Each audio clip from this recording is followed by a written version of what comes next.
confundido. E aí, outra vez, de uma outra pergunta que ela nem lembra qual que é, eu sei que a resposta dela foi: se você não me falar, eu vou pesquisar no Google. Pois é uma geração, eles são super conectados, né? Eles têm essa característica de fazer troca de informação muito mais horizontal, né? Eles falam entre eles, né? Eles não precisam da gente, da autoridade, do pai, da mãe, do professor, do médico. Eles trocam muita informação entre eles, né? E não só no grupinho deles, mas com o mundo, né? Então, não adianta a gente inventar, não adianta a gente mentir, né? O que às vezes eu só acho que é isso que você fez com ela, né? Tentar entender dentro do contexto que ela está passando, da idade que ela tem, né? O que ela quer saber e o que ela pode entender. Porque às vezes, sei lá, tem uma criança de 7, 8 anos que quer saber como que ela foi parar na barriga da mãe. Mãe, eu sei que eu nasci da sua barriga, mas como que eu fui parar lá, né? Então, assim, aí a mãe fica com vergonha de falar e tal. E às vezes o que ela quer saber ou o que ela pode entender naquele momento é uma questão, assim, muito mais superficial do que a gente imagina, né? A gente já começa a arrancar os cabelos. Meu Deus, como que eu vou explicar que teve uma penetração, que um pai ejaculou e que... né? Então, às vezes, é uma coisa mais simples, né? Que vai dar conta da resposta Você vai delas. polir a informação para passar de acordo com a idade, né? Eu achava, quando eu era criança, que a gente era gerado porque saía do nosso umbigo uma sementinha e aí pulava no umbigo da outra pessoa. Eu achava que era desse jeito. Ui, sementinha perigosa, hein, cara? Que medo dessa Até me sementinha. explicarem. Parece aquela história que a gente responde muito essa, assim, doutor, moro na minha casa com a minha mãe e minhas irmãs, de vez em quando eu me masturbo no banheiro e caio, e eu tenho medo de cair um pouco de espermatozoide, sêmen, no tampo da privada, ou dentro da privada, é a hora que ela apertar a descarga, minha irmã tá fazendo xixi, aí de repente sobe aquele esperma e ela vai engravidar de mim. Gente, que viagem. Mente mirabolante, né? Tipo, não, e eles entram umas noias, né, umas encarnações, né, Caramba. impressionante. Um dia me chamou muita atenção também, não sei se eu tô falando muito, se eu tivesse, vocês cortam. Por favor, fale. Uma menina que ela contava pra mim assim, doutor, eu moro numa casa, eu, meu pai e 3 irmãos, que minha mãe faleceu, minha mãe foi embora, eu não lembro exatamente o que aconteceu com a mãe dela, mas ela morava com eles.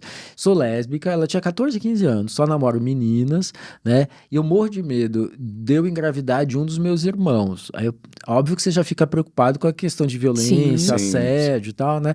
Aí ela explica um pouco melhor. Não, porque de repente eles estão tomando banho, usam sabonete, ou usam o mesmo banheiro que eu, ou de repente eles se masturbam e vão lavar a mão no sabonete, enxugam na toalha, aí se eu usar a mesma toalha, se eu usar o mesmo sabonete, se eu usar o mesmo banheiro, e aí eu vou engravidar e vai ser dos meus irmãos, eu sou lésbica, eu não quero engravidar e tal. Vira uma bola de neve ali. Calma, amiga. Não tem nada disso, não tem risco e tal. E é um pouco isso, né? Respeitar essa angústia deles, né? Porque como eles têm pouca experiência, qualquer gotinha de dúvida vira uma coisa gigantesca, né? Mas isso também é um sinal de que essa base aí da educação, ou em casa ou na escola, ela tá muito longe de mostrar uma realidade para eles do que... Nossa, porque para chegar nesse nível de pergunta, você tem que não se saber nada. E eu lembro que nas minhas aulas de ciências na escola, não lembro sobre essa parada, assim, exatamente como era engravidar, mas eu lembro, por exemplo, da minha professora explicando uma coisa muito... que para mim serviu pra vida, assim, que foi... ela falando sobre a questão de estupro, como é que... eu tenho quase 40 anos. Naquela época ela falou sobre isso e eu fiquei espantada, que eu nem achava que era possível alguém passar por uma situação sexual que ela não estava de acordo. Que isso, né, tem o nome de estupro. E ela falou assim que a pessoa que cometia esse estupro, ela se excitava justamente com a recusa da vítima. Então era isso, e que por alguma coisa, se ocorresse uma situação, ela estava tentando explicar como que a gente devia reagir.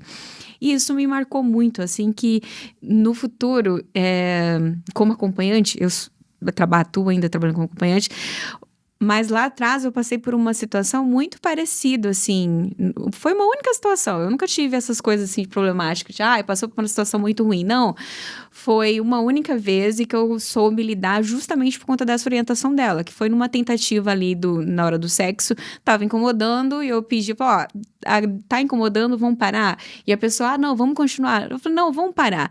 E a pessoa, não, vamos continuar. E eu me liguei rápido, assim, que seria uma situação que quanto mais eu forçasse, não mais ele insistir. Eu falei, então, ok, deixa eu entender aqui e vai acabar, beleza, vamos nesse caminho.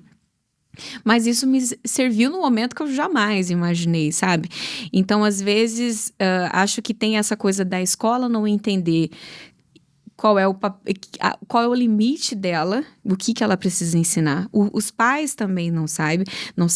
E assim, ó, hoje, olhando, eu fico pensando assim, cara, que professora louca falar um negócio desse, porque naquela época, falar sobre isso, se bem que naquela época os pais também não ficavam em cima, ninguém ficava com uma câmera filmando o que você estava falando em sala de aula, por mais que eu achasse que a nossa idade para aquele momento não era adequado.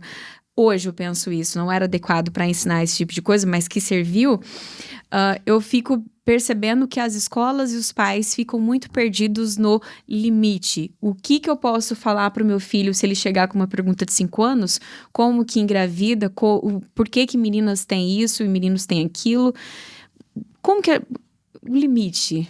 Pois é, eu acho que assim, a gente tem que tentar lidar com essa história com uma certa naturalidade. Acho que a gente tem que naturalizar essa discussão de sexualidade.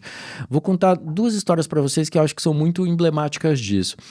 Uma vez um amigo meu, médico, chegou para mim apavorado, contando que ele tinha uma filha de 5 anos, 4, 5 anos, e a menina tava brincando com ele, né? E aí ela falou assim, papai, sabe por que eu gosto de brincar no seu colo?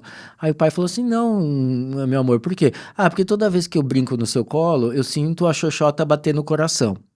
Aí o pai pegou assim, né, assustado assim, né, o que é essa menina, o que tá acontecendo, tal, e ele tirou ela do colo dele e falou assim, então vai brincar no chão. Tipo, não sei como lidar, vou parar com isso. E aí, na verdade, o que a menina com 5, 6 anos de idade está descrevendo? Uma sensação, né? Não tem essa conotação de prazer, de sexo, de erotismo que a gente adulto tem, né? Ela está descrevendo uma sensação que podia ser, né, ela na almofada, ela no chão, ela no tapete, ela no chuveirinho e tal, né? Mas o pai ficou tão assustado com aquilo, né? E alguns pais podem, né, ter até uma reação do tipo punitiva, né, em relação a isso, e aí você introduz na relação da criança com o seu corpo, com as suas sensações, com a sua descoberta, uma coisa muito pesada, né, e não é nada daquilo, né, ela tava falando, né. Ela nem sabe interpretar ainda o que é. Não, né, então acho que esse é um ponto importante. Isso que a Nina falou também da escola, eu acho que a gente deu uma encaretada, né, na escola, né, assim, e acho que esses últimos anos, né, a gente passou por um governo muito conservador, que eu acho que ele polarizou as pessoas, né, e tudo virou discussão política, né, então discutir sexualidade virou uma questão política, é uma coisa da esquerda, mas como assim, né, discutir sexualidade é uma questão de todo mundo, e aí é até importante você falar de sexualidade e não só, né, das questões biológicas, vamos chamar assim, da parte burocrática da sexualidade, que é a prevenção de ISTs, infecções sexualmente transmissíveis de gravidez indesejada, mas falar de emoção, falar de afeto, falar de desejo, falar de prazer, né, e a escola se omite dessa discussão, e é importante, exatamente por isso que a Nina está contando, né, você contar para uma menina ou para um menino, né, o que é o limite do corpo dele, como que ele lida com o corpo dele, como ele lida com alguém que pode estar querendo invadir a intimidade ou a privacidade dele, né? Então falar de sexualidade, você inclusive ajuda a criança a se defender melhor na vida, com né? certeza. Então com certeza. é esse exemplo que a Nina contou, só tem pontos né? para agregar, né? Porque eu acho que tem muito aquele discurso do se eu falar sobre sexualidade, eu vou estar incentivando meu filho a transar. Não tem isso, entendeu? Se eu falar sobre preconceito, vou estar incentivando meu filho a virar gay. Não existe isso, sabe? Exatamente. As pessoas têm tanto medo, né? E se a gente naturaliza essa discussão, né? Eu acho que fica muito mais tranquilo, né? Assim, todos os estudos que a gente tem no mundo inteiro mostram pra gente que falar de sexualidade, né, na infância e na adolescência não faz o jovem fazer sexo mais cedo.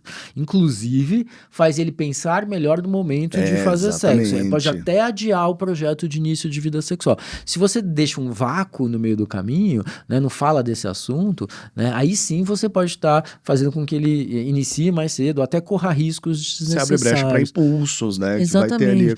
A mesma coisa, vamos falar de preconceito, combate a preconceito, discriminação, orientação sexual. Ninguém vai virar gay porque você está discutindo sexualidade na escola. Exatamente. Né? Mas você pode simplesmente se tornar uma pessoa melhor e que lida melhor com as pessoas que tenham outras orientações sexuais.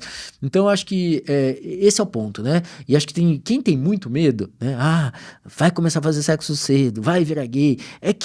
Normalmente quem tem algumas questões muito sérias, assim, alguns conflitos internos, psíquicos, muito sérios, mal resolvidos, né? E que aí tenta descontar por outros canais. Projeta. Foi bom pra você? Pra mim foi ótimo. Então, pra ficar melhor ainda, clica aqui no link abaixo e saiba mais sobre o Fatal Premium.